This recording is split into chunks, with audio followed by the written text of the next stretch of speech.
She moved in 6 months ago. Apartment 2B. Young, too thin.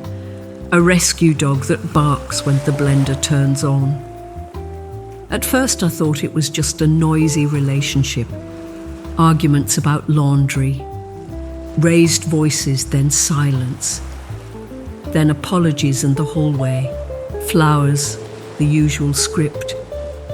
But then came the nights. Not every night, just enough.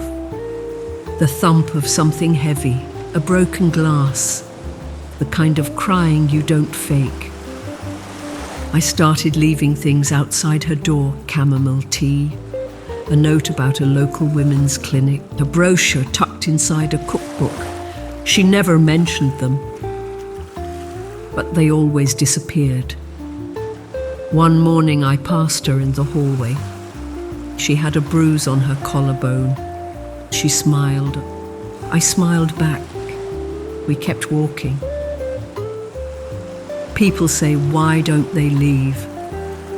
I used to say that too, before I stopped asking why and started wondering how. Sometimes thin walls don't just let you hear, they force you to remember.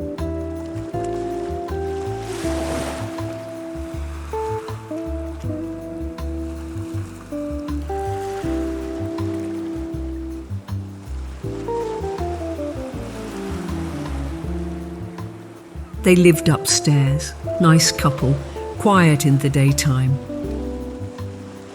But at night you'd hear it. Drawn-out silences between short bursts of rage, like someone walking on broken eggshells just to get to bed. Once at 2:13 a.m. I heard her whisper, "Please stop." And I felt something in my chest collapse. Because once, years ago, that was my voice too. I almost told someone, my sister, my hairdresser, even my doctor once. But I smiled instead, said, "He's under stress," or "I can be difficult," which is how we keep the world comfortable. So when she came to borrow sugar last week, hair tied too tight, eyes darting like birds, I gave her sugar and a burner phone and said nothing, just held her gaze a little longer than normal. Long enough for her to know, I see you, and if you run, run to me.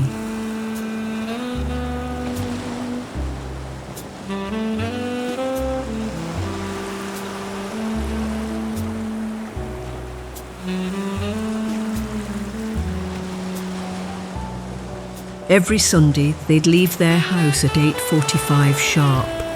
Him in slacks, her in linen and pearls, matching smiles. Too perfect, too taut. Once, while watering my plants, I caught a glimpse through their kitchen window. He was holding her wrist, tight, not violent, just long enough to feel like a warning. I turned away, but I watched in other ways. She started wearing long sleeves in June, stopped making eye contact. Her laugh, gone, like someone had stolen it in the night, and yet every Sunday, same smile, same pearls. I invited her over once. She declined, too quickly, said she was just tired. That night I couldn't sleep, so I lit a candle, sat by the ocean soundtrack, and wrote her a letter I'll never send. Because sometimes you can't save people.